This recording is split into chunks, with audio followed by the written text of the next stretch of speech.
Hi, hello everyone. Hello, yes, thank you. Welcome to Baltimore Center Stage.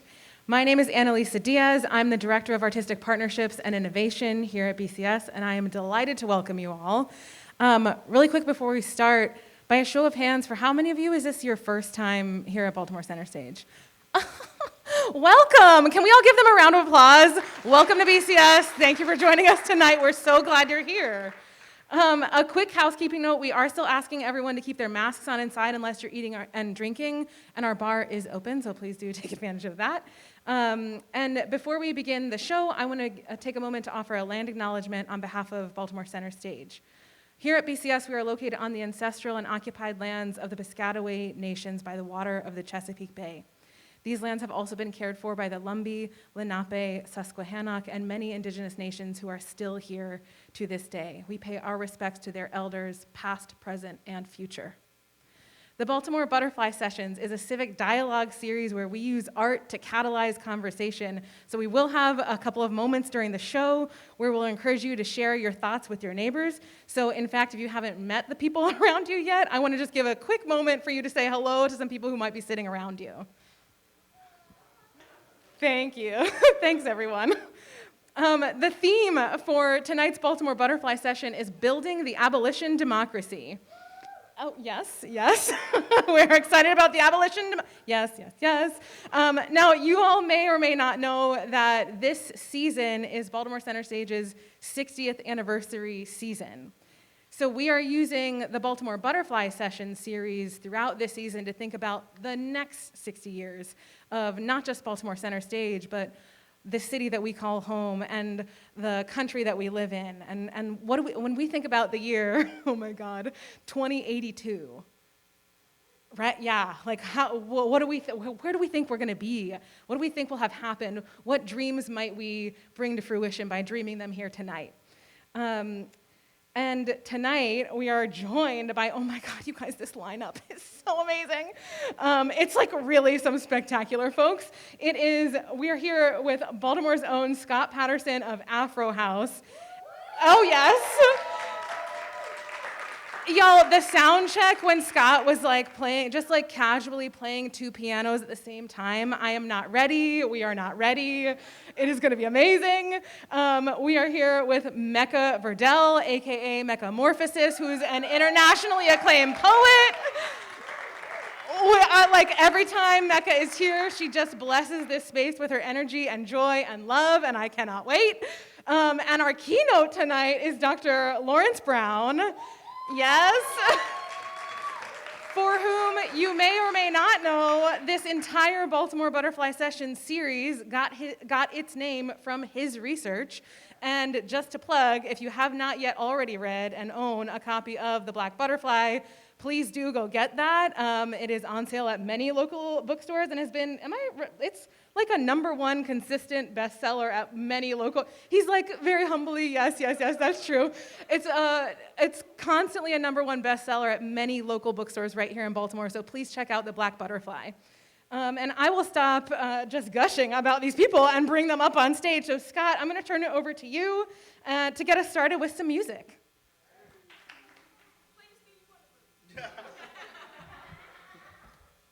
Happy birthday.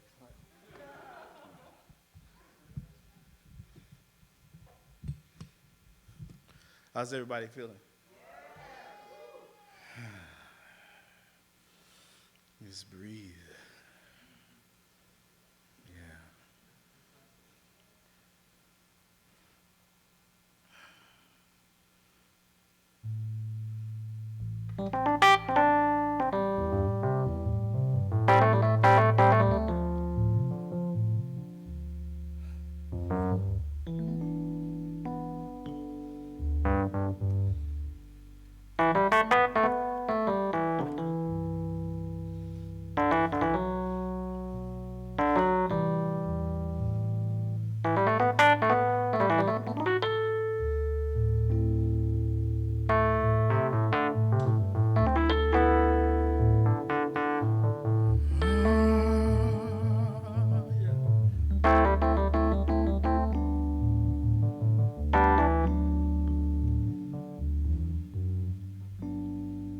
I'm gonna sing a song.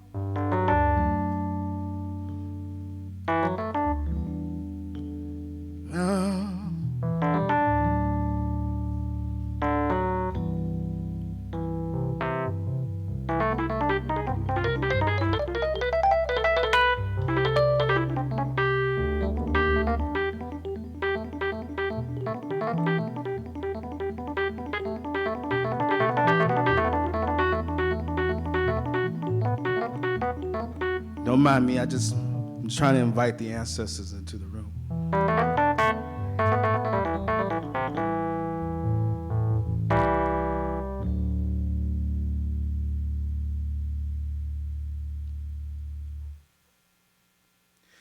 We have come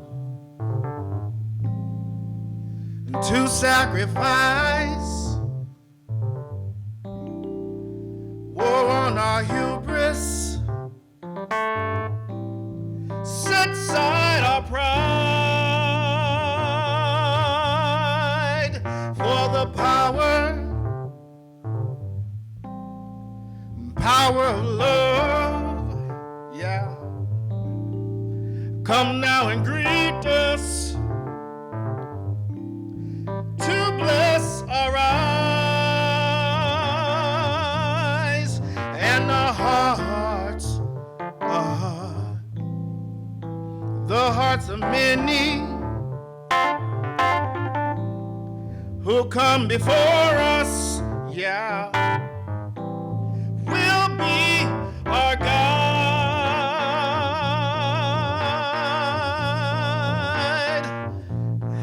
So we go together, brothers and sisters. Now is the time to seize, yeah, to seize the day, today, tomorrow, live for all kind. I plant the seed, yeah, you take my hand, love childs will grow and free our land. And the color, yeah, the color of war will cause a melee inside your mind. Liberate, yeah, body and soul. Set free your mind. Give your control for the strong, yeah, will soon be weak. Will you remember to go beyond? For the weak will soon be strong, and the battle, yeah, is never won.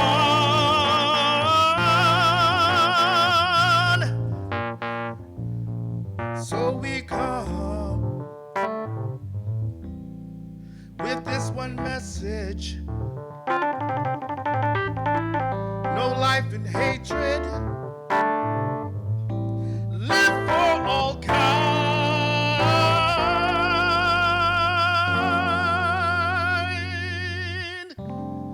yeah.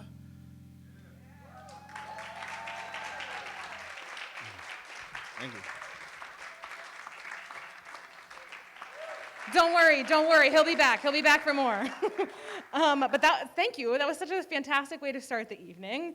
And I wanna invite Mecca up to continue. We're just gonna continue grounding in art making.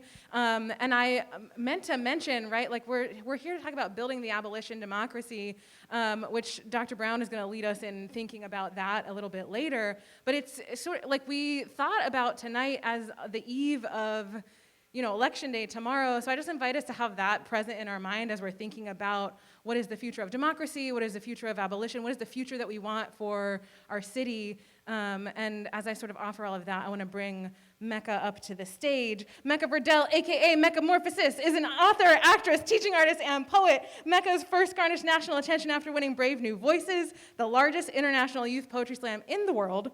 Since then, MECCA has won many awards and received many honors, including becoming a poet ambassador for Baltimore City and being ranked 4th slam poet in the world in 2019. MECCA spends her time traveling. MECCA spends time traveling. MECCA spends her time traveling the country, performing, teaching, and building upon the intersection of activism and art. And MECCA is truly an incredible voice for Black women everywhere. And also, MECCA is, I'm just gonna plug, MECCA is currently working on a short film project, which involves time travel, so I wasn't wrong. And I'm gonna stop loving on MECCA and just have her come up here and take the mic.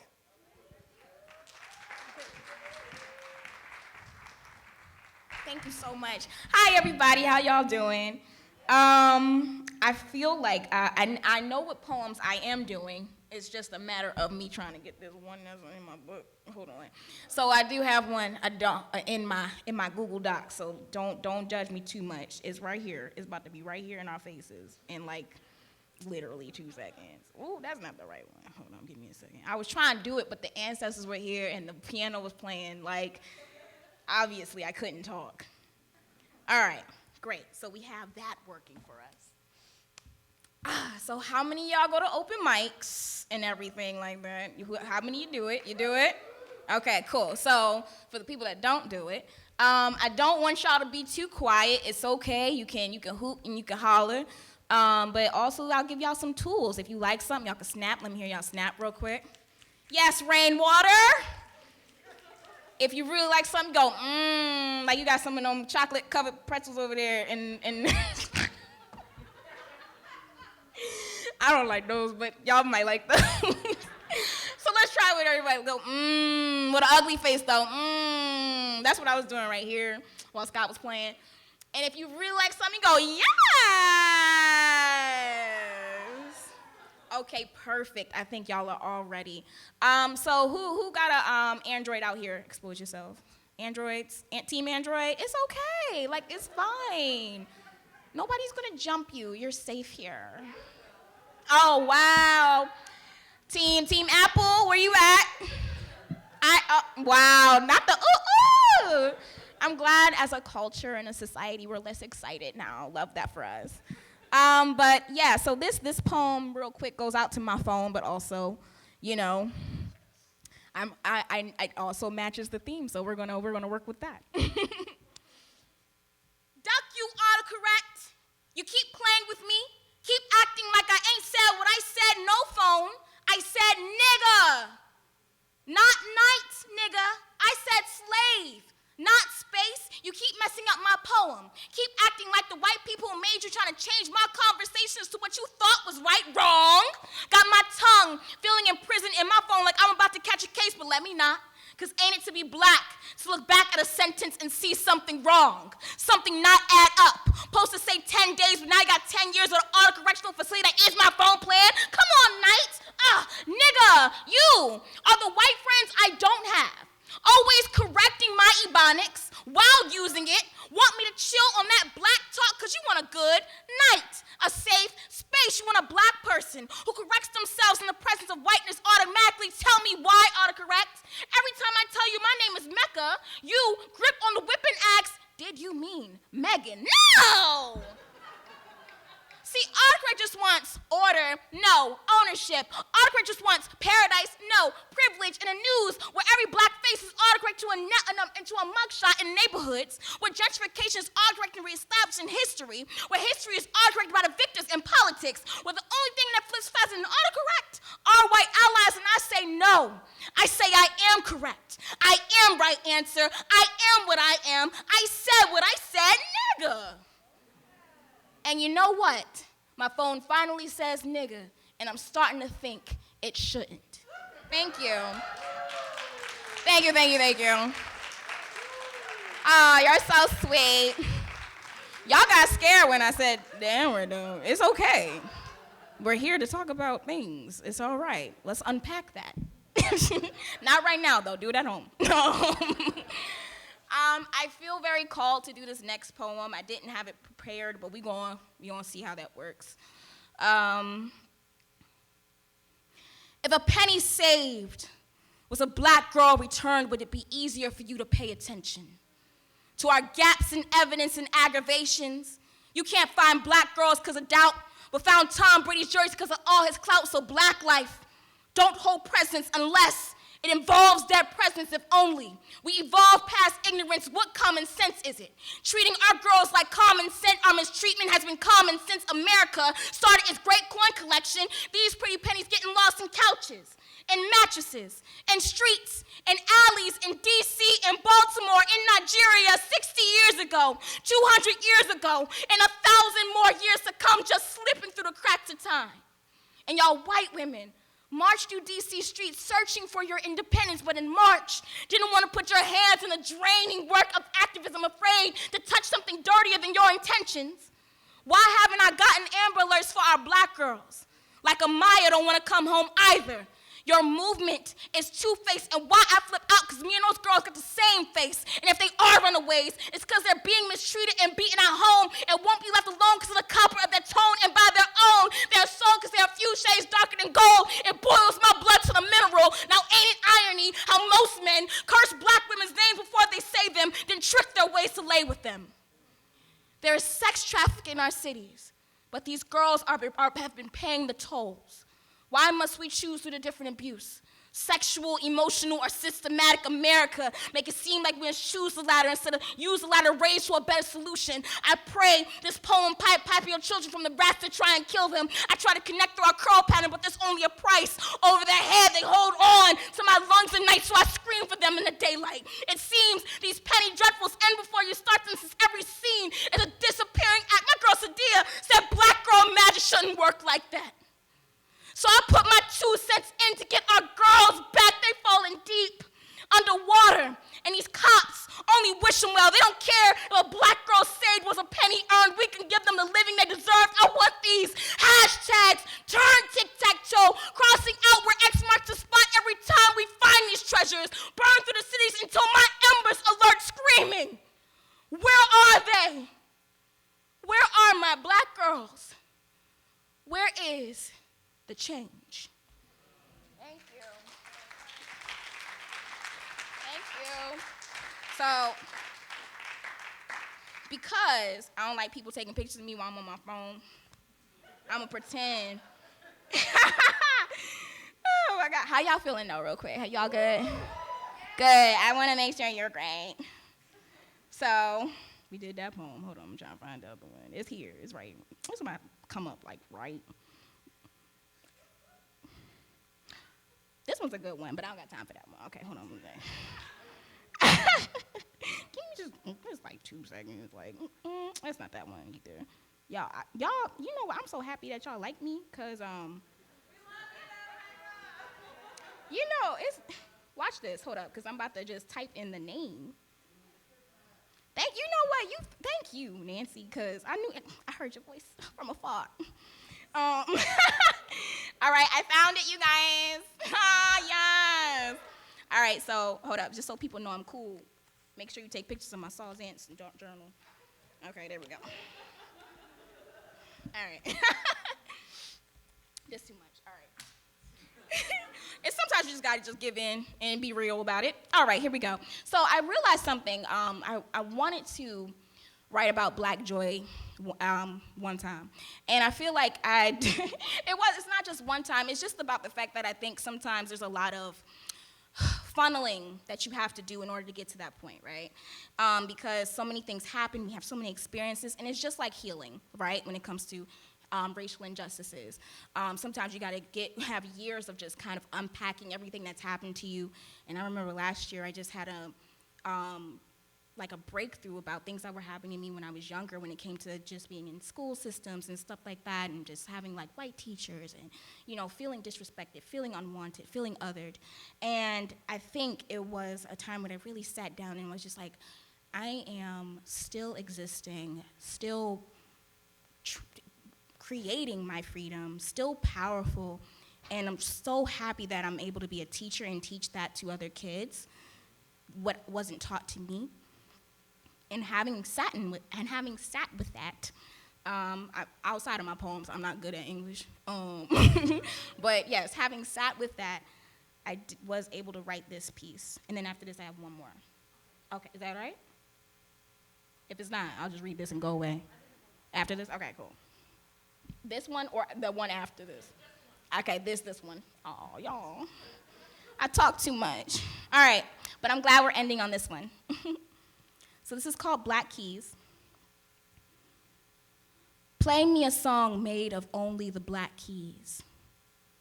I want you to show me what jazz comes from my skin when blackness is caressed by loving hands. I could never love a piano without its sharps, for it no longer looks like a black child with gaps between their teeth and cheeks from over west to over east Baltimore daring to smile. Grand piano in jaw. Hold that note for me as long as you can. Between the laughter or the breathing, I can't tell which is my favorite part of the song. Do that one part again when you played me a memory of us, dancing, gathering, living, singing the moment the world couldn't take our keys away. You cracked your knuckles, said hold that thought, and I did. Thank you.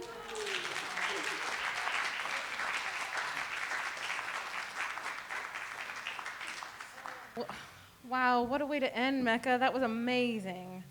Thank you. Now is the moment when I'm going to invite some volunteer readers up. Don't worry, they already agreed. They're going to share with us a constellation of 3 texts. Y'all can start making your way up here to the stage. They're going to share a constellation of 3 texts with us, which actually Dr. Brown himself helped us pick out. And these are meant to plant some seeds of thought that are leading up to tonight's keynote. And all 3 come from Afrofuturist thinkers and invite us to ponder time, space, and transformation.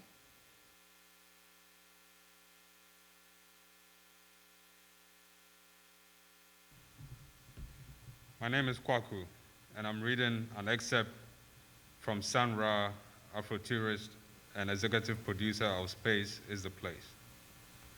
You have to use an equation and use the vice future, the future. You know, in the church, they use the altar. You've got to use altar. Altar, that means change. In other words, you substitute a future for the one you got. The one you got ain't no good. Pull it out. You put the vice future in there, like you put the vice president in there. If the president fails, well, you've got a vice future. The vice future is pure. You ain't did nothing with it, but the future is based on the past. The vice future stands by itself. It has no past. It's never been used. Thank you.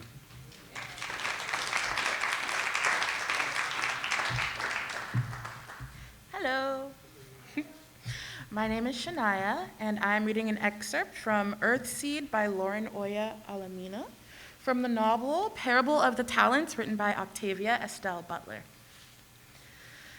God is change. God is infinite, irresistible, inexorable, indifferent. God is trickster, teacher, chaos, clay. God is change. Beware, God exists to shape and to be shaped. God is change, and in the end, God prevails.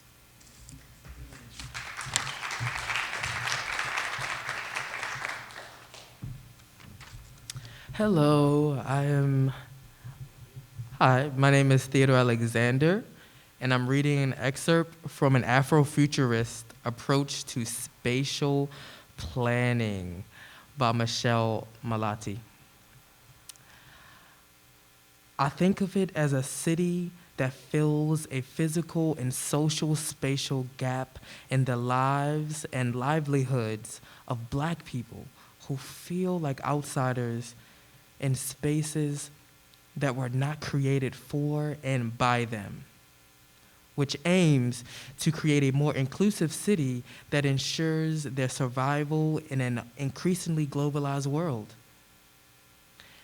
It is about spatially rewriting the city to not only mitigate apartheid spatial legacies that continue to spread and perpetually in relation to other matters, such as climate change, but one that transforms with evolving Black culture.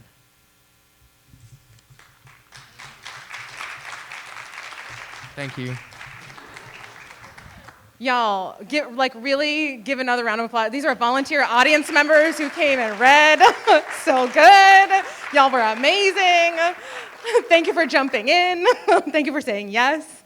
And I want to invite my friend Scott Patterson back up for another song, but I want to properly intro Scott because I didn't do that at the beginning because I was like, let's just get into the music. But Scott, while you're coming up, I want to share with y'all, Scott is the co-founder and artistic director of Afro House, a Baltimore-based organization. Yes, we love Afro House, a Baltimore-based organization committed to creating disruptive music culture.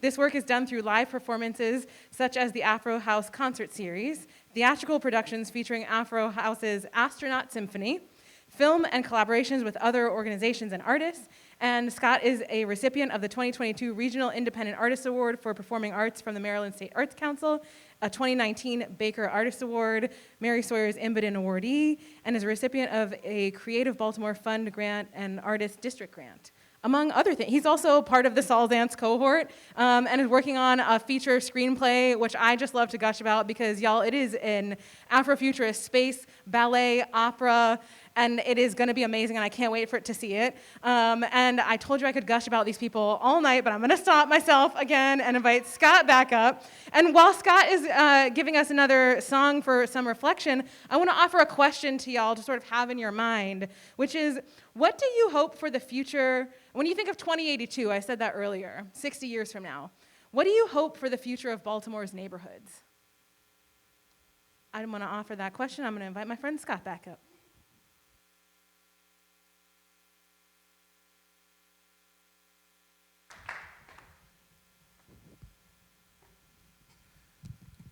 It's funny that that's the question for this moment, because the song that I'm going to play I wrote many years ago, but I had the same thoughts of what does the future hold. I wrote this song imagining what my children, what I would want for them, and over the years, my thoughts about this music has kind of evolved, where it's not just for what I want from my children, but what I want from my people.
The better human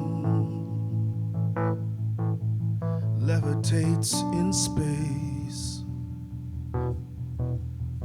The better human levitates in space. Surrounding energy, perpetual sunlight, supernova, and positive vibration.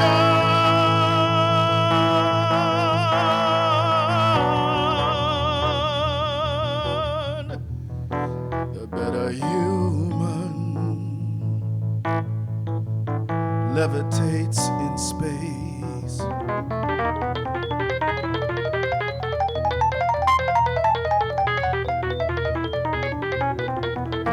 The better human levitates in space. Surrounding energy, perpetual sunlight, supernova, positive vibration.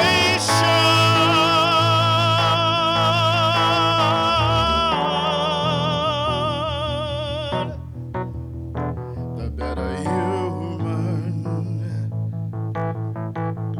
gravitates in space.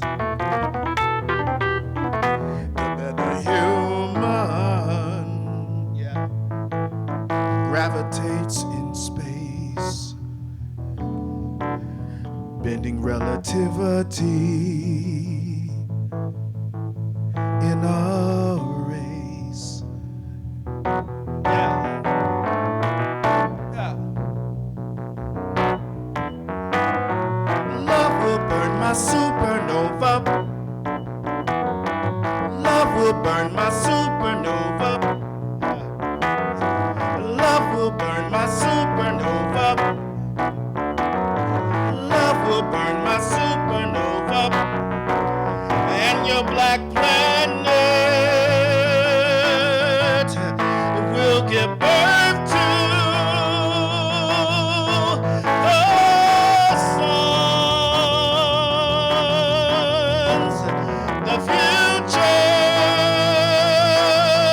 has begun,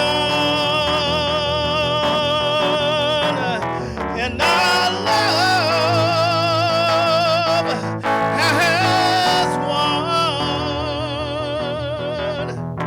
The better human levitates in space. Yeah. The better human levitates in space. Surrounding energy, yeah. Perpetual sunlight, supernova, positive vibration.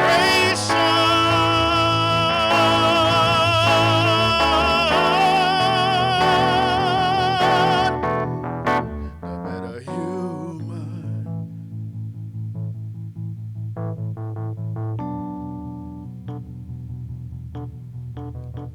The better human levitates in space. The better human.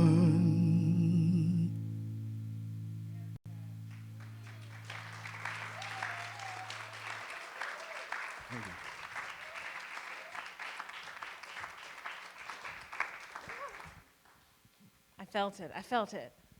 Also, did I hear y'all singing along? Yes, Scott's kids were singing along, and that just made my heart so happy. It was so good. Thank you, Scott, for that. It's now my pleasure to invite Dr. Lawrence Brown himself up to the mic. And while he's coming up, yes, a round of applause. Thank you, thank you. While he's coming up here, I want to share a little bit more about him. Dr. Lawrence T. Brown is a writer, scholar, urban Afrofuturist. He is the founder and director of the Black Butterfly Academy, an educational consulting firm. The Black Butterfly Academy is launching a Black Butterfly Heritage Tour throughout the city. Oh, yes. And Black Butterfly history exhibits in local schools. Earlier this year, he created and released is that this year or was it last year? It's ongoing. It's a new board game entitled Urban Cipher, an Afrofuturist learning game. The board game is a fun, creative way for youth and adults to unpack how cities perpetuate urban apartheid by design. And the workshop that follows the game reveals how we can make Black neighborhoods matter through Afrofuturism-inspired urban planning. Dr. Brown, can you tell us about building the Abolition Democracy, please?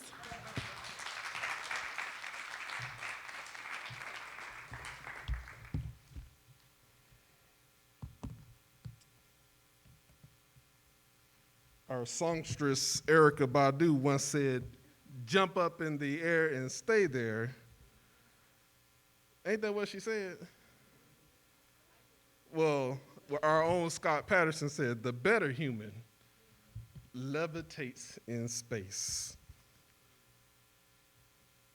It's just amazing to be in the presence of divine talent like Mecca and Scott. Y'all give them a hand one more time.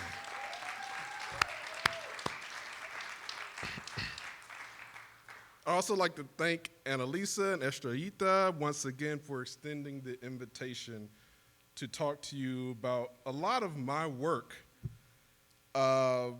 is about elucidating Baltimore's master-slave geographies. And when you think about, well, Dr. Brown, what do you mean by master-slave geographies? Well, what I mean is that, of course, we have communities that have been redlined, yellow line, blue line, and green line. That's what's on the map. And our red line communities are communities that are excluded from society, where our green line and blue line communities have been included, loved on, invested, allocated resources left and right. So that creates a situation where we have spatial neighborhoods that are on top, and we have other neighborhoods that are rendered down here at the bottom. And that's what I call master-slave geographies. But I've come to the realization that we must do more than tear down and critique. We must do more than say what it is that we are against. We must actually design hopeful futures. We have to find a way to create futures that people want to see and spaces where people want to be, and then allow that to attract people towards the new reality that we want to become real in the world. So I see Afrofuturism as a building practice to imaginatively construct new worlds. I said it's a building practice. Somebody say building practice. It's a building practice, oh yeah, to imaginatively construct new worlds. For Sun Ra, anybody know about Brother Sun Ra? Space is the place. I got his Blu-ray right here. Space is the place. He said it was this imaginative new world for him was a planet called the Altar Destiny. And one of the quotes you heard earlier, thank you, brother, it said that in church they use the altar, A-L-T-A-R, and he said we got to use the altar, A-L-T-E-R, to create a change and put the vice future in instead of the raggedy future that we have right now. Oh yeah, we got to create the vice future, the altar destiny. So if you haven't seen Space in the Place, you've been missing out on how he elucidates this in his wonderful, quirky Afrofuturist movie. For Sister Octavia Butler, she created an imaginative new world, a new community called Acorn. Have y'all read the sisters' books? Parable of the Sower, Parable of the Talents. Oh my goodness, I read these over the summer, they messed me up. Boy, they messed me up. I was no good for about 3 weeks. I was no good, but even though they tore me down, I was down in the gutter. They lifted me up. Oh, yes. Because she, in the novels, I don't want to give the plot away, but she creates a community called Acorn. And in Acorn, what you find is here's a utopia in the middle of a raging and raggedy dystopia. Do y'all know anything about that? Somebody say a utopia in a raggedy and raging dystopia. Oh, yeah, somebody know what I'm talking about. Somebody know what I mean. And that's what Acorn is, creating this community where people love each other, where people protect each other from all the messed up and crazy and racist mess that's going on in her society. Did y'all know that she wrote these books in 1993 and 1998? And she wrote of a candidate running for office who said he was going to make America great again. Oh, my goodness. Ooh. And that's why I was like, how did she prophesy? How did she get this so right? And when I went to reading these books, that was the least of her prophetic gift. That was the least of her revelation that I found. And do you know her book started in the year 2024?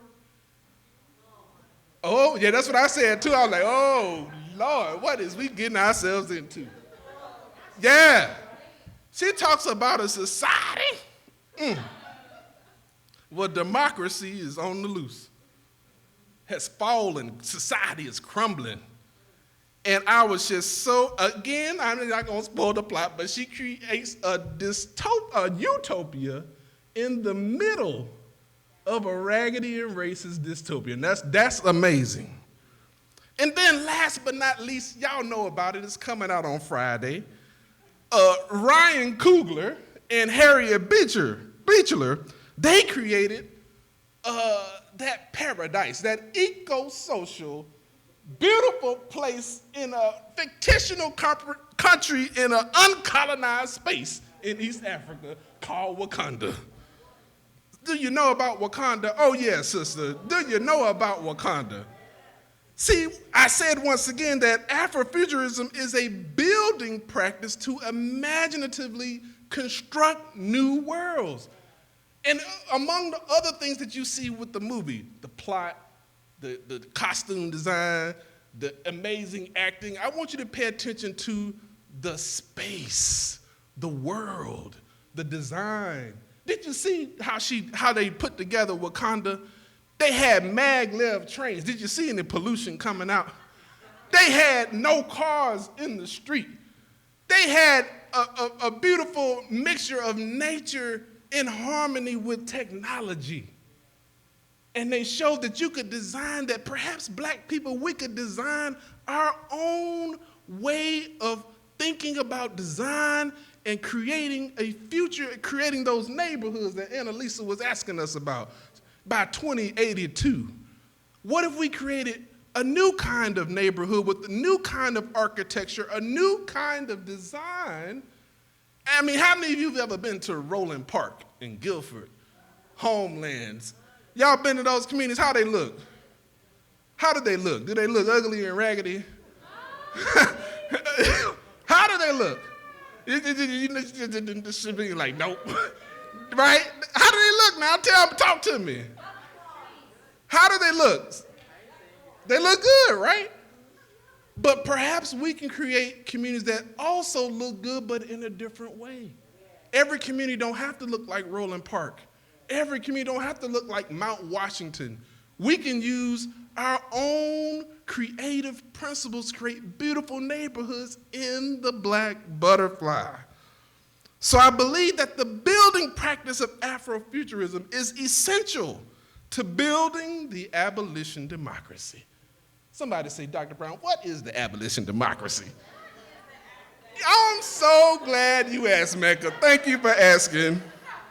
You see, for W.E.B. Du Bois, my brother, my friend, figuratively, he said that abolition democracy, he coined the term 1935 in his book, Black Reconstruction. He said that the abolition democracy is a society that includes black people. into the body of the nation. The word he uses is incorporate. And we know corporate comes from corporeal, the body. So to incorporate means you are making this group that was outside of the body of the United States. You say to this group, come on in. We are going to be one body. You formerly were enslaved, now you're going to be a part of our society. But instead, we know what America has done. We know what America's done. We know that America done redline, subprime, marginalized, and demonized. Somebody know what I'm talking about. So what I like about what Du Bois is saying is that the abolition democracy is including us instead of excluding us. And even though we know that tomorrow is election day, and if you've been reading and if you've been alive and breathing, you know that our democracy is under attack. But what I like about what Du Bois is saying is that the abolition democracy, it gets rid of those obstacles and it provides the reparative resources so that you can have instead of a white supremacist democracy, we can have an abolition democracy. And that is the vision of what we need to be for. Not just what we're trying to tear down, but how do we build this? And I believe that our Afrofuturists, whether it's Sun Ra, whether it's Octavia Butler, whether it's Ryan Coogler and Hannah Beachler, they are leading the way. And I also think what we've heard today from the amazing poet Mecca, from my brother Scott, that these are Afrofuturists that we need to support in our city. We need to support not just the commodified Afrofuturism, but the homegrown grassroots Afrofuturism. By the way, have y'all seen this play that's been showing here, Ain't No Mo? Ain't No Mo. Oh yeah. It's another one of these grassroots Afrofuturist alternative reality sort of productions.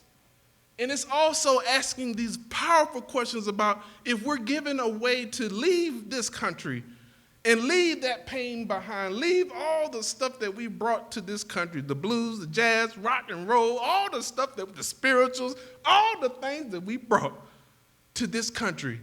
What would that really mean if we had to leave it all behind? Go to a utopia. It's asking all these critical questions. And that's what I like about Afrofuturism. It causes us to ask powerful questions about the society we want to live in and where we want to go, who we want to be. And it's not just that, but Afrofuturism is also amazingly multiracial. Because if you read my sister, Octavia Butler, she talks about this ragtag group of folks from all kinds of racial backgrounds, but they're led by a black woman named Lauren Olamina. So Afrofuturism is more than just focused solely on the condition of black people. It's concerned about the condition of the world in which we live. And that's why it's a building practice that helps us to build the abolition democracy and create a beautiful world and tell people this is a world that we ought to strive for. This is a world we ought to build. This is a world that we want to create. So let's get busy doing it. And I leave you with the words of my brother Scott Patterson. Power of love. Come and greet us. So we go together, brothers and sisters. Now is the time. Thank you.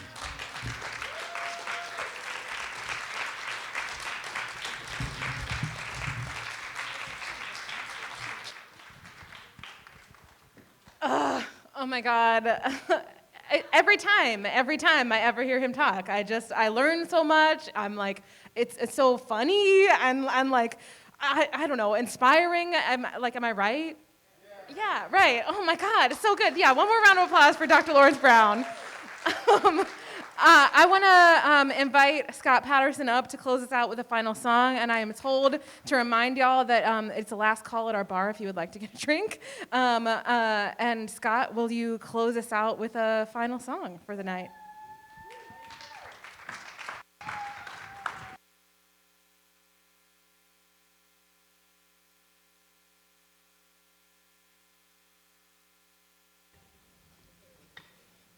I just want to say it's been an absolute pleasure to share the stage with Dr. Brown and my sister here, Mecca, and these us fellow Afrofuturists, us brothers and sisters, on this stage, and just sharing our dreams and our hopes for the world.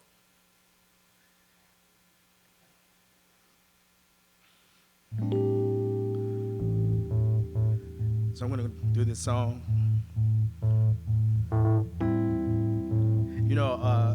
All week I was like, what am I going to do? And I picked these songs, just kind of led to do them. It's just funny how they line up to what's being said. I think that's nothing but the spirit.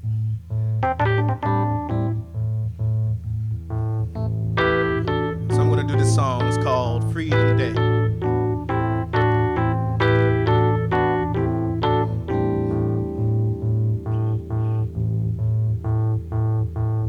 Let's take the high road to Paradise Land.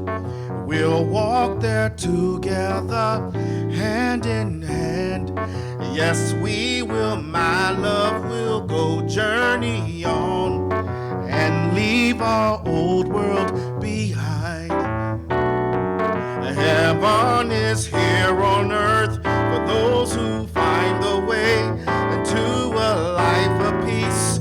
Freedom Day, Freedom Day, Freedom Day, Freedom Day, Freedom Day. We walked in the desert for 400 years, slaves to the pyramid scheme. We're bound together by chains of hate, but to die alone in this world is our fate. So take off my shackles and I'll run away to a nirvana, the new Freedom Day, Freedom Day, Freedom Day, Freedom Day, Freedom Day.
Thank you very much.